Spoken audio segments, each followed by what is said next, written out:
So I don't have to even look at the camera. I can just look at you. Oh, yeah, you don't have to look at the camera. Well, they're going to want to see you. Oh. Okay, let's get this back. Just... They ain't seeing these country tights. Oh, girl, y'all, she's a comedian. She's going to be on my YouTube channel more often. But, oh, earring stuck. Okay. What is up, y'all? Welcome back to the channel. Isis Simone here. If you are new here, welcome. If you've been here, welcome on back. I have my sister here with me, Sheena. She's a little camera shy. Absolutely. But I have my sister here with me to help me with some details of the story time we're going to do today. So today I'm here to talk about the time I was in the hospital with my mother and I saw a figure at the end of her bed and she was having a conversation with the figure. But before we jump into that story, I want to give a little bit of background on my mom and to let y'all know, like, just somewhat of who she was. You want to talk about mom a little bit, Sheena? Oh, so let's see. She was an amazing woman. Just always has been a fighter from the day she hit the earth, from stories we've heard from my grandmother and her siblings and just people that knew her, that grew up with her. She was always a fighter, a go-getter, a leader. Always interested in doing things right. Not saying that she was perfect, but always interested in doing the right thing or the next best thing. So she grew up in like Evanston, Walnut Hills area. She went to Withrow. She's a mother of 4. She had a ton of younger siblings that she assisted in raising. I think it was a family, it was 9 of them. And Mama Lee, which is my grandmother, which is her mother, I always call her, that was my backbone. She always called her backbone. Yeah. You know, because when she was young, she was doing a lot of things as a young girl to be able to help her, assist her with her younger siblings and things like that, along with my Aunt Bet and Uncle Tony, you know. Those were the oldest the three older of siblings. the 9. Yes, of the 9. So a lot of them kind of assisted with the younger ones. Right, right. So, throughout our lifetime with my mom, she has had health issues. Like my sister was saying, she's been a fighter since the day she was born, coming out the womb. And this particular situation, she was in the hospital. What did she get checked in? Because it was something going on with her. Was like pneumonia, or they were trying to figure it out. So I think this was right after she got her second diagnosis that, well, she was told that the cancer had came back. Okay, so a little bit more background on that. My mom had breast cancer. Diagnosed with breast cancer the first time was back in 2005, I think is what it was. I almost said 6, but yeah, 2005. She was diagnosed with breast cancer in 2005. Beat it. I can't remember what year that was. Beat it, but then it came back. Yeah, after like 9 years. Yeah, after like 9 years, it came back. It came back and it showed up in the lungs. Yeah, it showed up in the lungs. It went from the breast to the lungs and it metastasized in the sternum as well. In the sternum, and then it spread it to the brain and it got out of control.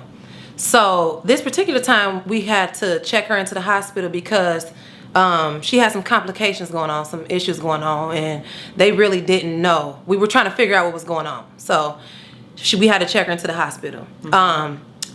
The story I'm about to tell you all about, this happened back in 2018. My mom passed September of 2018. This happened like February 2018, the story I'm about to tell you now. It's going to make sense, the reason why we give you the background. So, this particular time, we checked her into the hospital, and we used to take turns when she used to have to stay overnight. This time, it was my turn to stay overnight. And you know how hospitals, they small, the rooms are small, you have to sleep on that little couch, you know, try to make you a little bed and it's all uncomfortable. So I spent the night that night and I got some blankets and sheets from the nurse, you know what I'm saying, everything was fine. And go to make my little bed, you know, put the sheet down, get the sheets ready, you know what I'm saying. I'm talking to my mom, she reading me some Bible scriptures because she was heavy into the Bible, very spiritual woman. And Shiloh, but that's Shiloh the dog. But anyways, ignore him. But yeah, so I'm getting ready to lay down. As I'm laying down, she would read me Bible scriptures and we would talk and we would just kind of converse until we just fell off to sleep. Sometimes she would fall asleep first, sometimes I would. So this time I fell off to sleep. and I'm turned in to the couch. If you all have been in the hospital before and had to stay with someone overnight, you know that little tiny couch I'm talking about. And I'm turned into the couch like this, and I'm asleep. I done fell asleep. So as I'm sleeping, something just like woke me up.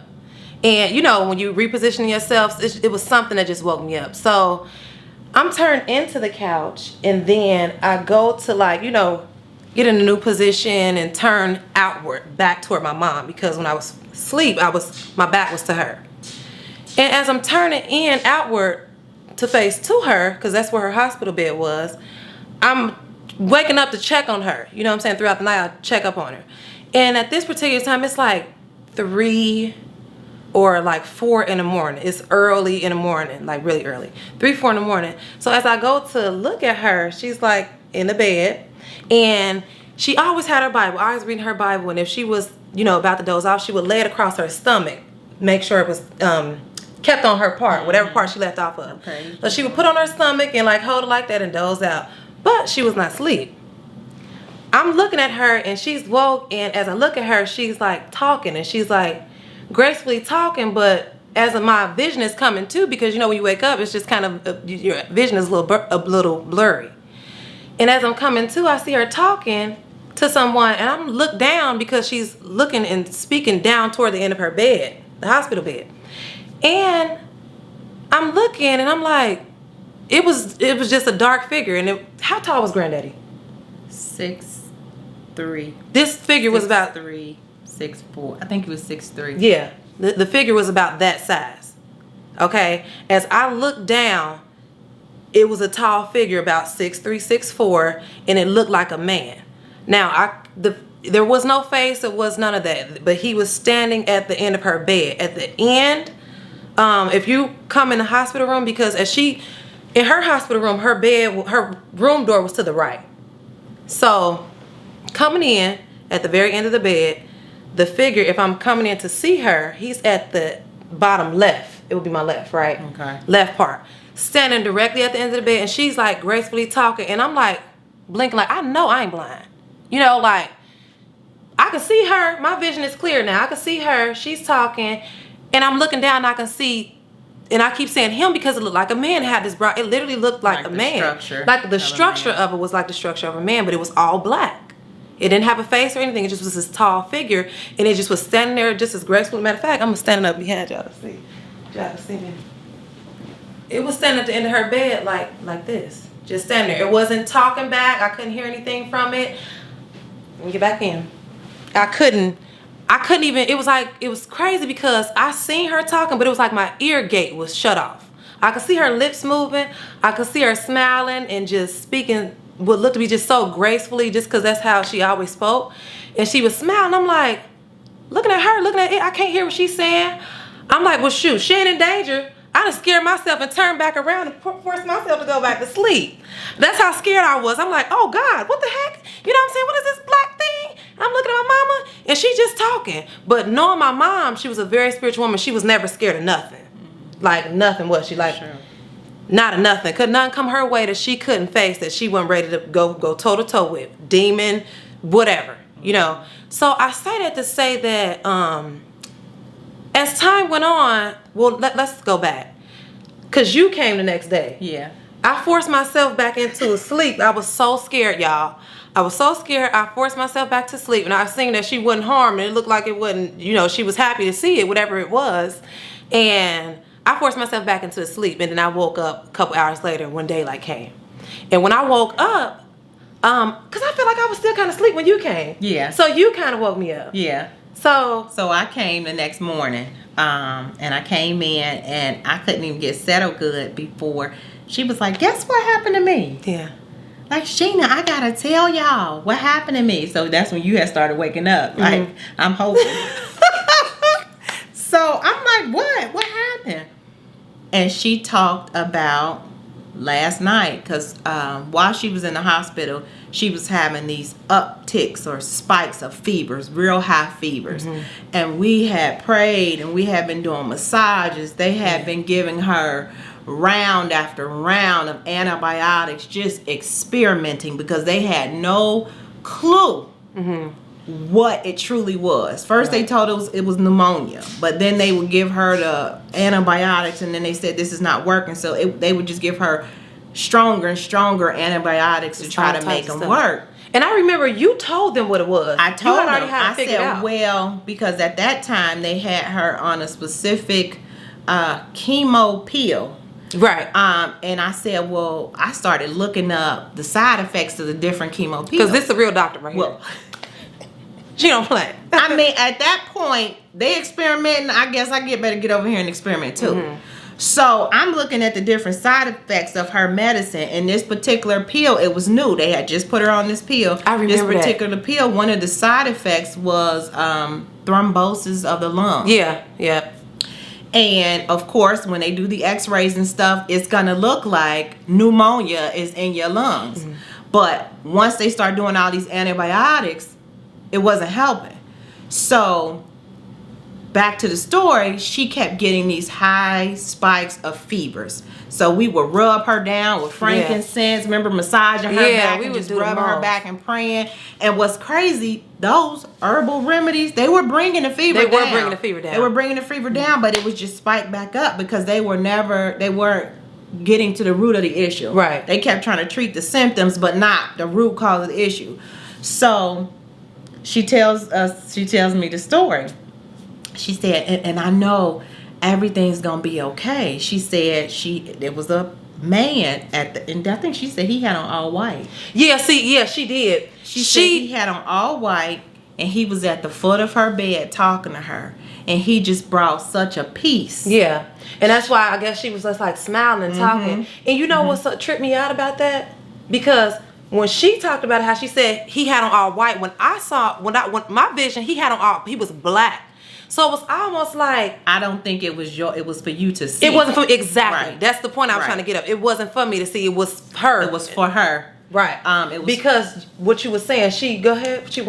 So she talked about this angel. I felt like it was an angel. We kind of had this conversation before. Yeah. I don't know if it was an angel. I don't know if it was my grandfather.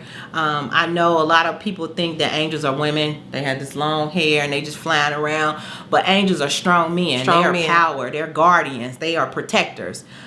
Biblically, they are men. Mm-hmm. And when you should read about that if y'all get a chance, read about it. Because I thought how you see on movies, TVs, pictures that you see, you just think these graceful women come. But once I start studying about it, it really talks about how they're strong men. They're strong protectors and men.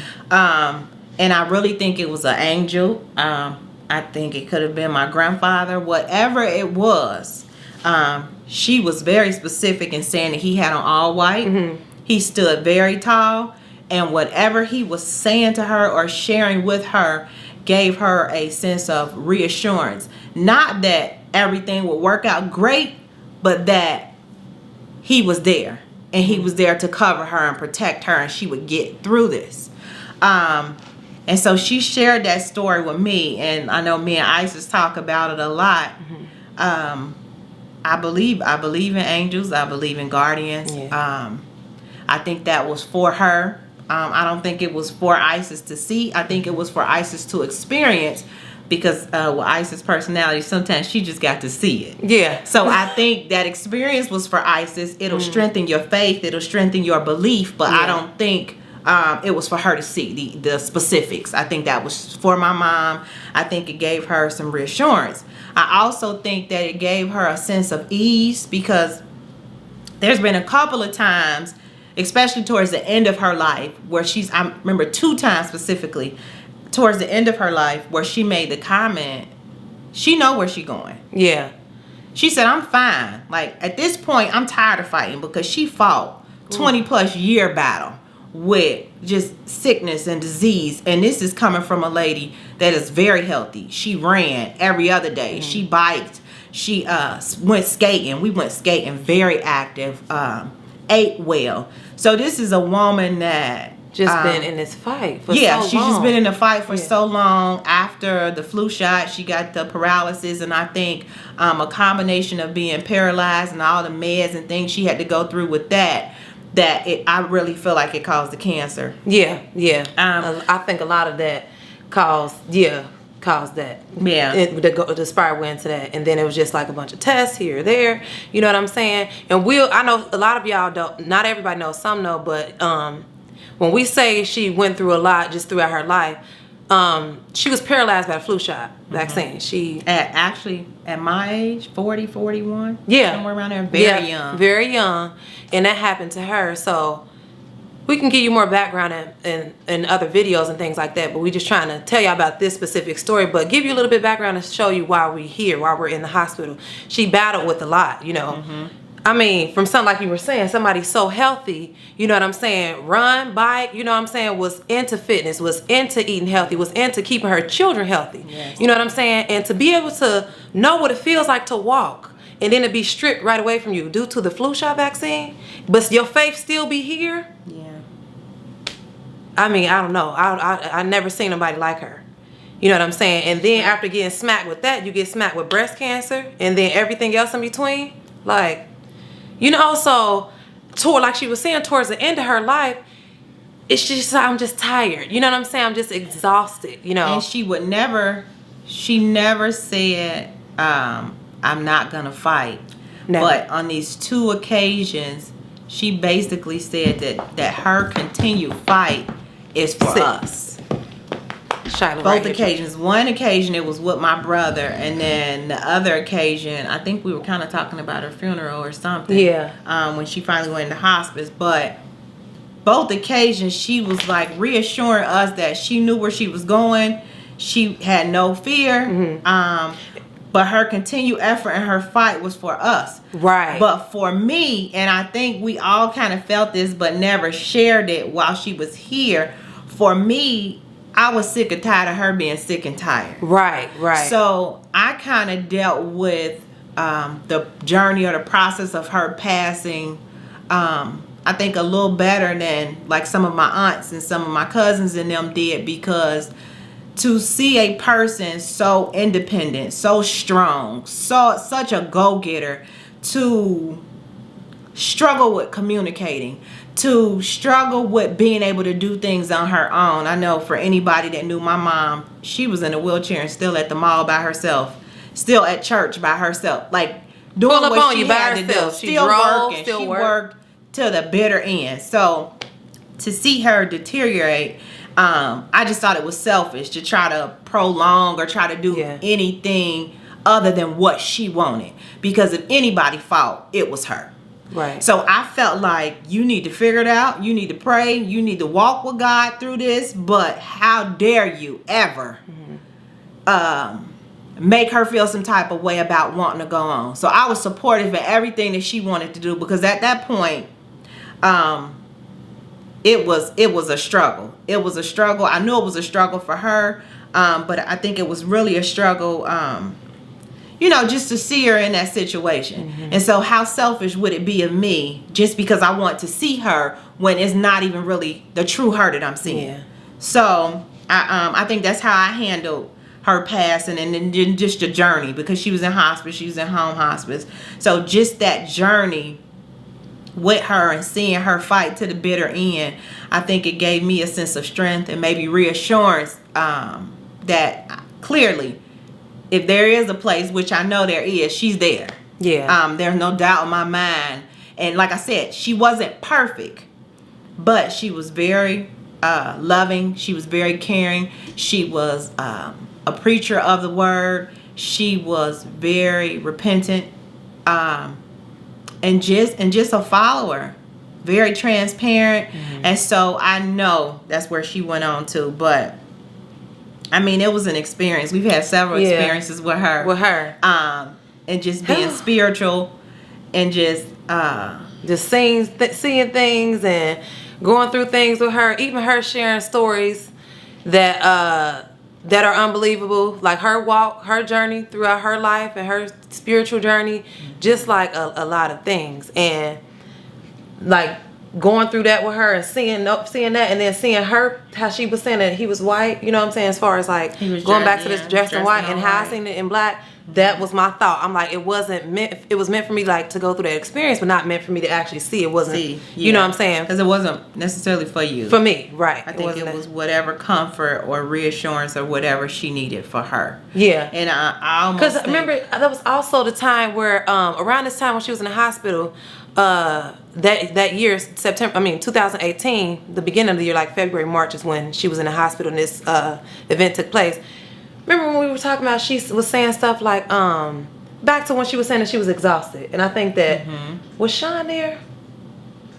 The one time he was there. He was there. Broke down. And he kind of broke down when she said it, because for him, he was more scared.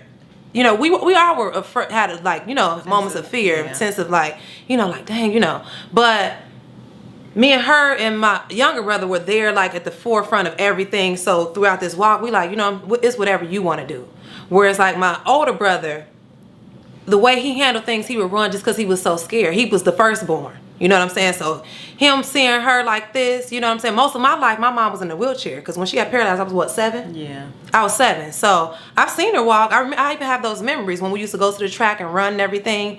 And but he has like double. Yeah. You know what I mean? You and him have like where y'all really got to go on senior trips. You know what I'm saying? Living in California. You know what I mean? Things like that. Whereas me and my younger brother, most of our life, she was in a wheelchair. Yeah, so the experience was different. Yeah. Which was hard. For him, yeah. Now, I can see. Now that you're saying it, just thinking back on it, it could be very difficult. I remember when she passed away, talking to my cousin, Lil Tony, and he felt the same way. Yeah. He was just like, she was always up and going at it and not going to give up. Like, it's people right now able-bodied but won't work and won't do anything, won't clean up their house, but she did all of that in a wheelchair. Right. Like, and people used to be like, how'd she do that? She drives? How does she do that? Shab, wheelchair and all. This hair gonna be done, her nails, the whole 9.